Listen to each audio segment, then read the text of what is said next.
नमस्कार किसान साथियों, मैं आपका दोस्त नरेंद्र पोरवाल आपके अपने यूट्यूब चैनल देश किसान हमारे किसान में आपका बहुत बहुत स्वागत करता हूं। दोस्तों, आज हम बात करने वाले हैं कि लहसुन की फसल में जलोबी रोग क्यों आता है, इसके क्या मुख्य कारण हैं आने के, और इसके हमें क्या क्या उपाय करने चाहिए जिससे कि हम इस रोग से जल्दी निजात पा सकें और हमारे लहसुन की फसल का उत्पादन प्रभावित ना हो। दोस्तों, तो अगर समय पर हम इस रोग का उपचार कर लेते हैं तो हमें इस पर कंट्रोल पा लेते हैं दोस्तों, और अगर हम इसका समय पर उपचार नहीं करते हैं तो हमें इसमें काफ़ी ज़्यादा दिक्कत आती है, काफ़ी ज़्यादा महंगे महंगे टेक्निकल हमें लाकर इस्तेमाल करने पड़ते हैं। उसके बाद भी दोस्तों इसकी कोई गारंटी नहीं है, इसलिए अगर आपके खेतों में कहीं पर भी थोड़ी सी आपको समस्या दिखे तभी आपको इसका उपचार करना जरूरी होता है। तो आपको सभी कारण और सभी उपचार भी हम बताएंगे, इसमें वीडियो में पूरी जानकारी देंगे। तो आप पूरी जानकारी देखने के लिए पूरा वीडियो जरूर देखें, और आपको वीडियो पसंद आए, जानकारी अच्छी लगे तो आप लाइक ज़रूर करें। लाइक से हमारा हौसला बढ़ता है,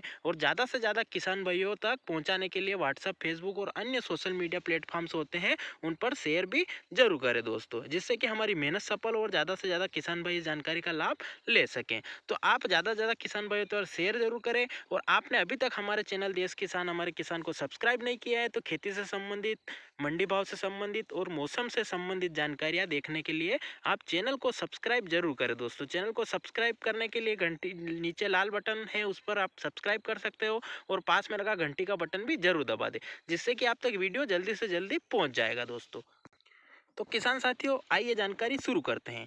दोस्तों, जलेबी रोग क्या होता है उससे अगर आपको परिचित कराएं तो दोस्तों, जलेबी रोग लहसुन की पत्तियों पर जो है ऊपर की ओर लगता है, और जलेबी रोग आने के कारण जो लहसुन की पत्तियां होती है वह सीधी न चल के ऐसे राउंड की शेप जो जलेबी जैसा आकार लेने लगती है दोस्तों, उसकी वजह भी हम बताएंगे दोस्तों। तो लहसुन के 3 मुख्य कारण होते हैं जो कि लहसुन में जलेबी रोग की उत्पत्ति या आने का कारण पैदा करते हैं दोस्तों। तो सबसे पहला कारण है दोस्तों कि इसमें जब लहसुन की फसल में यहाँ पर ऊपर की पत्तियों में जब थ्रिप्स लग जाती है और वह पोषक तत्वों को लगातार चूसती रहती है और ऊपर की पत्तियों तक पोषक तत्व नहीं जाने देती हैं, और इसमें जो भी क्लोरोफिल बनता है उसे भी खा जाती हैं और पत्तियों को पूरी तरह से खरोच देती है दोस्तों। तो उसके कारण भी जो पोषक तत्व ऊपर की ओर नहीं जा पाते हैं तो वहाँ पर पत्तियाँ कड़क होकर फिर नीचे की ओर मुड़ने लगती हैं दोस्तों, यह भी एक कारण है।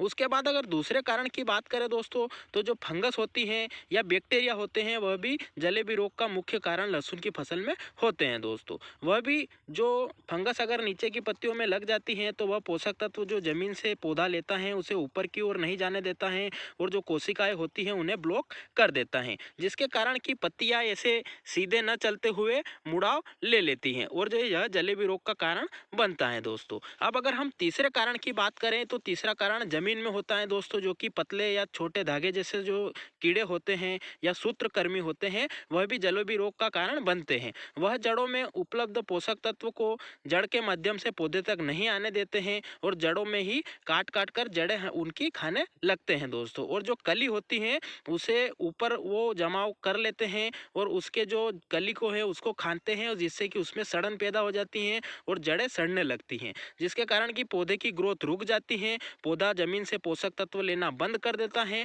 और ऊपर की पत्तियां मुड़ी हुई दिखाई देने लगती हैं और पौधे की पूरी चाल समाप्त हो जाती है दोस्तों। तो ये 3 मुख्य कारण हैं। जलेबी रोग आता है तो पूरे खेत में एक साथ नहीं आता है दोस्तों, कहीं कहीं पर या कहीं खेत की मेड़ पर या खेत के बीच में जहाँ पर अधिक नमी होती है या फंगस और थ्रिप्स क्या ज़्यादा अटैक होता है वहाँ पर घेरे घेरे हमें दिखाई देते हैं दोस्तों। और अगर ये घेरे या 1-2 गोड़ आते हैं या 1-2 पौधे जो हमारी लहसुन की फसल के आते हैं तब इसका उपचार कर लिया जाए तो वो वहीं पर रुक जाएगा, घेरा आगे नहीं बढ़ेगा और वो रोग आगे नहीं बढ़ता है दोस्तों। इसलिए इसका समय पर उपचार करने से बहुत सारे फायदे हो जाते हैं। 1-2 पौधे में या कहीं पर 1-2 खेत की मेड़ पर या कहीं पर 1-2 घेरे हमें दिखते हैं तभी इसका अगर उपचार हो जाए तो इसमें हमें काफ़ी ज़्यादा नियंत्रण करने में आसानी होती है दोस्तों।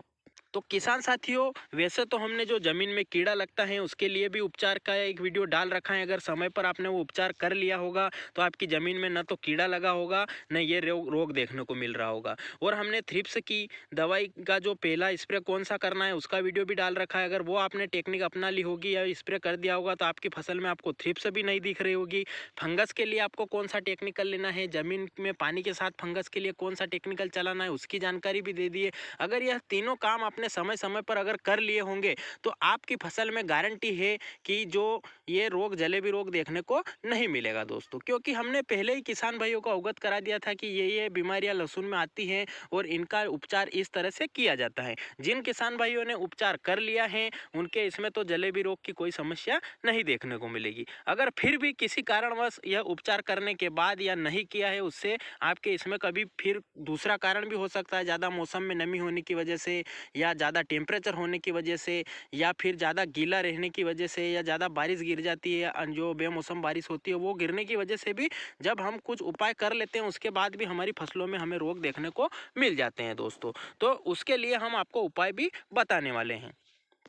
तो किसान साथियों, आपको सबसे पहले खेत में जाकर समस्या को देखना होगा। जिन घेरों में या जिन पौधों में आपको ये जलेबी रोग देखने को मिल रहा है दोस्तों, तो आपको उपचार करना होगा। और अगर देखने को नहीं मिल रहा है और आपने जो हमने पहले तीनों उपाय बताए थे, जड़ में कीड़े का और थ्रिप्स का और फंगस का, वो आपने नहीं किया तो वो आपको करना ही करना है दोस्तों, जिससे कि जलेबी रोग नहीं लगे। उसके आपने नहीं किया है तो कर सकते हो, कर लिया उसके बाद या नहीं किया है उसके बाद भी आपके इसमें जो जलेबी रोग अगर आ चुका है तो आप दोस्तों उसके लिए आपको सबसे पहले जो प्रभावित गोड़ है या जिस गोड़ में या जिस पौधे में या जिस घेरे में जो जलेबी रोग है उसे उखाड़ कर देखना होगा। उसमें आपको यहाँ पर चीर कर देखना है दोस्तों। सबसे पहले अगर उसमें थ्रिप्स हैं तो आपको समझ जाना है कि एक कारण यह भी है, इसका हमें उपचार करना है। दूसरा आपको देखना है अगर नीचे की पत्तियाँ, दूसरी और तीसरी पत्तियाँ ज़्यादा ही पीली पड़ रही हैं दोस्तों, कुछ हद तक तो पीली पड़ती हैं, अगर ज़्यादा पीली पड़ रही हैं या और वह पीलापन ऊपर की ओर बढ़ता ही जा रहा है तो आपको समझ जाना है कि जलेबी रोग का यह भी मुख्य कारण हो सकता है। उसके बाद आपको पौधे को उखाड़ कर देखना है और जो उखाड़ कर देखोगे और आप जब उस जड़ के पास में देखोगे और आपको अगर सफ़ेद सफ़ेद जड़ के जैसा ही कीड़े दिखाई देते हैं दोस्तों, के लिए दोस्त किसान साथियों आपको एक पौधे को उखाड़ कर देखना है और उखाड़ने के बाद में यहाँ पर जो जड़ें होती हैं उसके पास में आपको देखना है दोस्तों। बारीकी से देखने पर अगर आपको यहाँ पर कीड़ा दिखाई दे अगर, तो आपको कीड़े का उपचार भी करना है दोस्तों। तो दोस्तों तीनों तरह के उपाय हम बताएंगे कि तीनों के लिए आपको कौन कौन से टेक्निकल लेने हैं दोस्तों। और अगर आपने पहले उपाय कर लिया है तो उसमें आपको समस्या देखने को यहाँ पर नहीं मिलेगी। और यहाँ पर एक छिलका होता है दोस्तों, जो छोटी लहसुन होती है उसमें अगर छिल कर देखेंगे तो अंदर भी हमें जो सूत्रकृमि या बारीक धागे जैसे कीट हमें या जो कीड़े होते हैं, जड़ जैसे ही कीड़े होते हैं दोस्तों, वह हमें दिखाई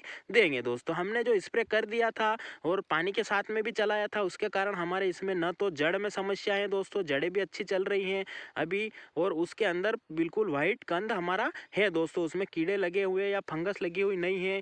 नीचे की पत्तियां भी दोस्तों ज़्यादा पीली नहीं पड़ रही हैं और बढ़िया ग्रोथ दिख रही हैं। और यहाँ पर थ्रिप्स की समस्या भी हमारे इसमें नहीं है और पत्ते बिल्कुल ही सीधे अभी चल रहे हैं दोस्तों। तो ये समस्या नहीं है, जिन किसान भाइयों ने उपाय कर लिए थे उनमें नहीं है दोस्तों। अब बात करें अगर उपाय की, तो आपको दोस्तों थ्रिप्स के लिए हम उपाय अगर बताएं तो आपको अगर आपके इसमें हल्की थ्रिप्स दिख रही हैं तो आप उसमें जो है प्रोफेनोफास प्लस साइपरमेथ्रिन ले सकते हो या लेमडासाइलोथ्रिन, दोनों में से एक टेक्निकल आपको लेना है। और साथ में अगर काली थ्रिप्स भी दिख रही हैं आपके इसमें तो आपको जो थायोमेथाक्साम 25% WG वाला फार्मूला होता है वह दोस्तों 50 ग्राम प्रति बीघे के हिसाब से और 75 से 100 ग्राम प्रति एकड़ के हिसाब से आपको लेना है। 150 से 200 लीटर पानी में आपको लेना है। और जो प्रोफेनोफास होती है उसकी 150 ml दवाई आपको जो है प्रति एकड़ के हिसाब से साथ में लेनी है। और अगर लेमडासाइलोथ्रिन लेना चाहो तो वह 100 ml प्रति एकड़ के हिसाब से आपको थायोमेथाक्साम के साथ में लेनी है, जिससे कि थ्रिप्स की समस्या बिल्कुल ही समाप्त हो जाएगी और आपकी जो जलेबी रोग का कारण बन रही है वो भी खत्म हो जाएगा दोस्तों। और अगर फंगस और बैक्टीरिया के लिए हम टेक्निकल की बात करें तो आप धानुका कंपनी का जो कोनिका के नाम से आता है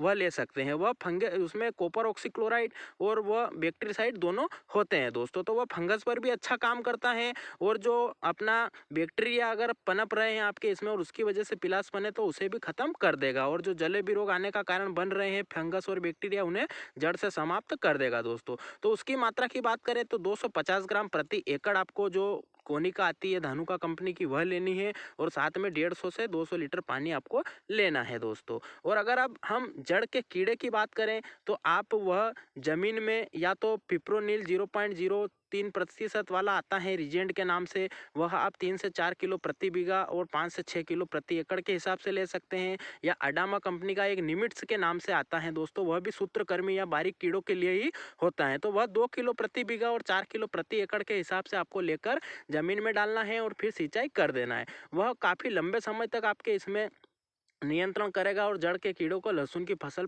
परिपक्व स्थिति में आने तक वह उसकी जो समस्या है उससे नियंत्रित करेगा दोस्तों। तो ये तीनों तरीके के उपाय हैं दोस्तों। इसमें आपको सावधानी यह रखनी है कि स्प्रे अगर कर रहे हो आप तो अच्छी नमी में स्प्रे करें दोस्तों, ताकि जो क्रिया है वह जल्दी से होकर आपके पूरे पौधे में दवाई फैल जाए दोस्तों। पानी की मात्रा आपको 150 लीटर तक लेनी है, ताकि जो भी आप थ्रिप्स की दवाई या फंगस की दवाई ले रहे हो तो वह पूरे पौधे पर फैलें दोस्तों। उसके लिए आप पानी की मात्रा सही लें और जो दवाई की मात्रा भी हमने पूरी बताई है वह आप जरूर लें दोस्तों। स्प्रे हो सके जहाँ तक तो आप शाम के समय या ठंडे मौसम में करें, जिससे कि दवाई अच्छा असर करेगी दोस्तों। और सबसे ज़रूरी बात, आप कोई सा भी स्प्रे लें उसमें जो सिलिकॉन बेस्ड चिपको होता है उसकी मात्रा जरूर ले दोस्तों। वह क्या करता है कि वह पूरी दवाई को एक समान टंकी में मिश्रित भी कर देता है और पौधे पर पड़ने के बाद उसको पौधे को ग्रहण करने में भी मदद करता है और पत्तियों पर पूरी तरह से एक समान फैल जाती है दोस्तों दवाई, जिससे कि जो भी रोग होते हैं उन पर वह दवाई पूरा असर करती है दोस्तों। तो ये थी जानकारी जलेबी रोग क्यों आता है, उसके आपको क्या उपचार करने हैं, और जलेबी रोग नहीं आए उसके लिए आपको कौन कौन से उपाय करने हैं या कौन कौन सी दवाई आप पहले से भी स्प्रे कर सकते हो, और जलेबी रोग आने के बाद में आपको क्या उपाय करने हैं उसकी पूरी जानकारी हमने बताई है दोस्तों। तो आपको जानकारी और वीडियो कैसा लगा यह भी कमेंट में ज़रूर बताएं, और आपके कोई सवाल या सुझाव या जलेबी रोग में आप कौन सा टेक्निकल लेते हो वह आप बताना चाहते हो तो आप वह भी जो है कमेंट कर सकते हो, या आपके और भी कोई सवाल हो तो आप वह भी कमेंट के माध्यम से पूछ सकते हो। हम उनके सवालों के जवाब भी देंगे और आपके सुझाव को ज़्यादा से ज़्यादा किसान भाइयों तक पहुंचाने का प्रयास भी हम करेंगे दोस्तों।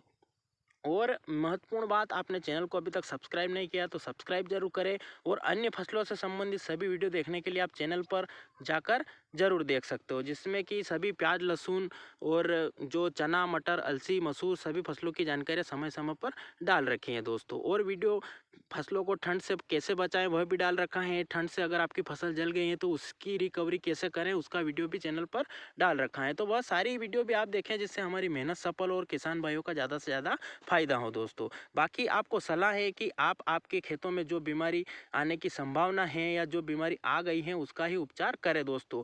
एक बीमारी आने पर 10 बीमारियों का उपचार आप ना करें दोस्तों, और फालतू खर्चा ना करें दोस्तों। यही आपको सलाह है दोस्तों। तो फिर मिलते हैं अगले वीडियो में नई जानकारी के साथ। तब तक के लिए जय हिंद, जय भारत और आपका धन्यवाद।